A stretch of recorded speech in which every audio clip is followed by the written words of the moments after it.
guys, welcome back to my channel. I hope you have all been good. Today we are going to be diving into serviced accommodation a little bit more, specifically a rent to serviced accommodation, because I know I've had a few messages about it, so I thought I would do a video on it. If you watched my previous episode, look at me in podcast mode. If you watched my favourite episode, if you watched my I can't go words out now, guys. If you watch my previous episode, you'll see that I kind of explained what service accommodation is for, let's say, a beginner. But today we're going to be diving a little bit into how to actually get started, specifically rent to serviced accommodation, because that is what I do. So there's a few key steps that you are going to want to kind of note and take down if you are new to kind of rent to serviced accommodation. So the first one being, which I would probably say is number one for me, is education. So firstly, you're going to want to get educated about service accommodation. For me personally, I've invested a heck of a lot of money, like over £10,000 into my property education, just because I felt that I needed the kind of mentor and guidance. All of that amount of money specifically wasn't for service accommodation, but within property. Research on who you're going to do like training and stuff like that with, just to make sure that they are actually doing what they say they are, because these days a lot of people want to sell you a course when they haven't actually done it. But yeah, that's something I'll say for another video. So yeah, get educated, actually understand service accommodation, how it works, what it is, and stuff like that, and I think it will just set you off on a really good start. Most training companies as well will also provide like contracts and stuff like that. I would advise you to use this as a base contract and go from there really. The next thing that you're going to need to do, step 2, is going to be setting up your limited company. So if you are doing rent to service accommodation, obviously your company is going to be the tenant and you will rent the property from the landlord. So you're going to need to have all your company set up and the correct compliance. So for example, you're going to need ICO, so data protection. You're going to need to join a property registry scheme. You're going to need the correct insurances, which are for public liability and indemnity. What else would you need under that? I'd probably say they're the kind of basic ones that you would need to set up everything compliance wise. There is a few that you can get obviously once you've kind of started in, but basics, that's kind of what you would need.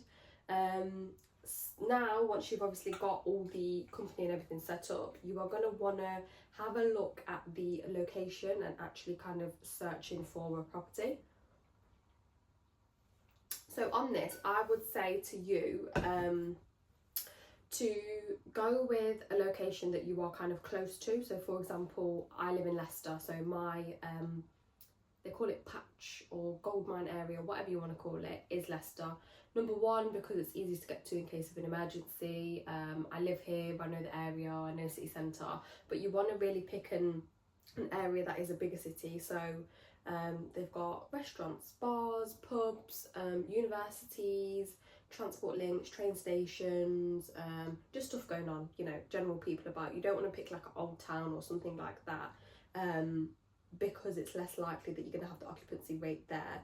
And when you pick a city centre, you can also attract different type of clients. So for example, contractors or people that come and stay for leisure. It just kind of opens it up a little bit more, which is what you're going to need if you want to increase your profit. So next, let's just say that you have now found a property. You've kind of done the back end work. I can go into a separate video on how to actually kind of speak to a landlord and stuff like that. But what I would say to you is the best thing is being sure on what it is that you actually sell. Because when you are speaking to landlords and you are trying to negotiate, so for example, get a rent-free period or negotiate the rent down, whatever it is, you're going to need to be really confident in the way that you come across to a landlord. And landlords and people in general, they can, you know, smell when something's fishy, or, you know, breathe out, like whatever it is. So just make sure that you're clear, confident, and you know exactly what it is that you are setting out to do, who it is that you work with and stuff like that. This bit was the hardest bit that I'd found, due to like my confidence and stuff like that. So I'd really recommend you getting clear on that, because it just helps further down the line. Once you obviously have done that, you want to get all the correct contracts signed, you want to get a date, you essentially want to get the deal over the line, so that you actually have that moment, you know, that everyone posts with the keys in hand. I've done it, and I'm sure you're going to do it soon if you're watching this video.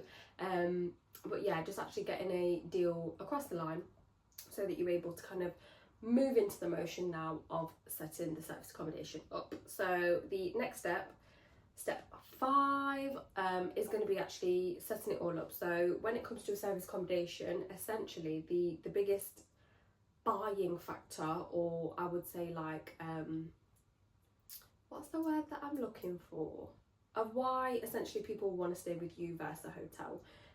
What I find is a lot of people these days are moving over to service accommodations because you've got the kitchen, you've got the amenities, you've got, you know, your own bathroom and whatever else it is, living space. It's just a lot better for the money that you were going to spend on a hotel. I definitely prefer service accommodations, and especially if I'm going for, let's say, like a cute weekend away, or you're going for work.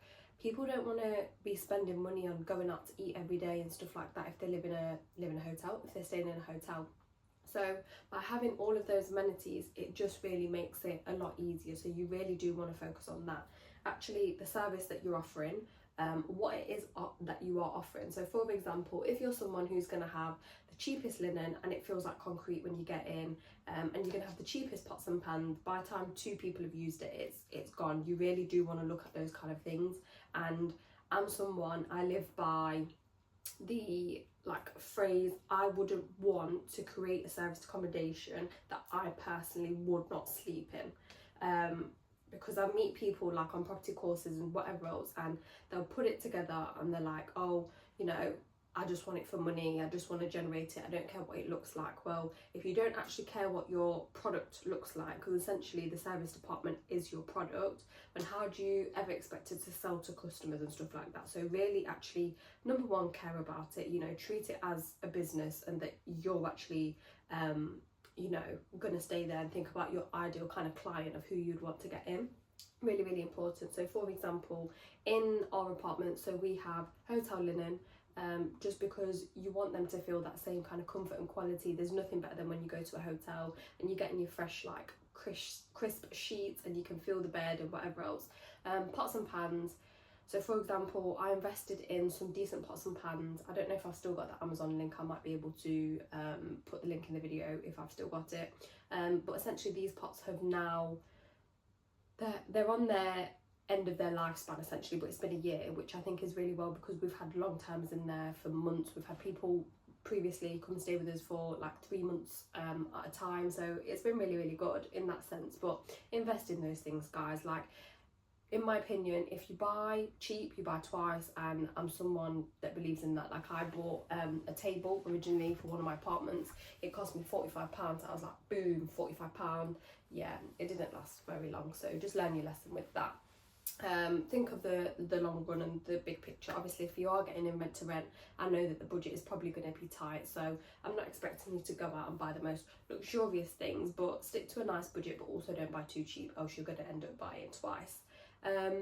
So when you are setting up the service accommodation, make sure you do things like order your broadband on time, booking for your photography, obviously once it's all staged. Little bits and bobs that you need to think about as well is like hair dryers, ironing board, irons, those kind of amenities as well, just making sure that you do have them.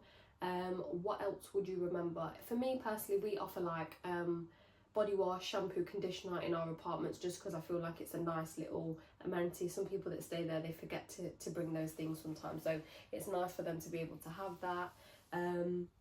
But yeah, make sure there's all of those things. If you are expecting people to cook and clean, make sure that they have a clean sponge. You'll be surprised of how many people don't change their sponges or provide fairy washing up liquid in their apartments. It's pathetic. Make sure you've got all those little bits and bobs like intact. Also, although you're going to have cleaners in the apartment, just think about someone actually has to live and cook there. Like, what if they need to clean up or they spill something or whatever else? So we just always include a mop and let's say like dustpan and brush, sweeping brush, and stuff like that in the apartment as well. So now you should hopefully be at the final stages of setting up your service department. And what you are gonna need to do is, like I've mentioned, all the photography and stuff, you're gonna need to now go on to step 6. I think it's step 6 I've mentioned, lost track, which is all going live. So you're going to want to get it up and running. You're going to soon be having your first kind of guest booking. I would recommend you put it on obviously a channel manager, which is essentially a software that connects all booking platforms, just so that you avoid like double bookings and stuff like that. And also it just makes your life easier rather than logging into 100 different apps and having to, you know, cross-reference calendars and communication. It's all in one portal. So essentially, if someone messages through Airbnb or booking.com or whatever, I just reply to them through this one portal. So you're going to want to have to do that. What I would recommend is just get up a Word document and literally write out your title. So what you want to call your property, a bit about the bio, whatever else, because when you're setting it all up on these properties, on these booking platforms, you're going to need that. So I literally just set that up and then just copied and pasted the same information in, and just kept it really clean and simple essentially, and just make less work for you than having to think and retype and whatever else. So you really want to do that. Then once it comes to obviously going live, getting bookings in, you want to do a few tips. So there's a few things that you need to think about, is stuff like deposits. Do you want to charge for a deposit when people come and stay? I'm half and half on this, because when you don't charge a deposit, the likelihood that you do get booked is a lot, but it also depends on your nightly rate. So if your nightly rate is slightly cheaper, that's when you're going to get idiots through the door. So it's up to you. It kind of works hand in hand. You're going to want to look at your minimum night stay. So mine is 1 night, but through the week sometimes, depending on how bookings are looking, we'll do like 2-night minimum stay. So just avoid like paying a cleaner every now and then to get rid of like your cleaning bill and stuff like that. So you're going to have to think about these things on your market strategy depending on what client you are thinking about. So the next step, final step, step 7. Now that you're starting to maybe get 1 or 2 bookings, like I've just mentioned, you're going to want to think about your ideal client. So who is that, and really start to market to them.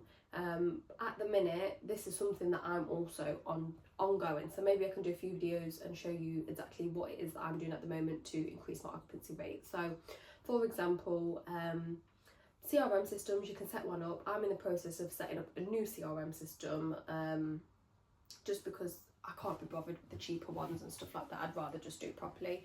But essentially, the one tip that I will give to you if you take away anything is, when someone stays through a booking platform, let's say booking.com, Airbnb, you don't want them to then go and rebook through that platform. Essentially, you want to drive them towards your direct site, because you will increase the profit, because the booking sites will take a commission, usually 15%. So if I charge someone £100 per night on booking.com, they're going to take £15 of that. Whereas if I charge them £100, or even if I charge them £90, I'm still making more money than what I would on booking.com.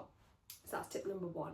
So you can do things like offer promotions, you know, leave to write a review, send them the link to book with your direct booking link, all these different things. But if you are someone who is thinking about doing service accommodation and also rent to rent, so a lot of rent to renters get involved because it's like the entry to level is a lot lower than, let's say, property development or whatever. But majority of us who are rent to renters, probably why you're here as well, you want to actually buy property.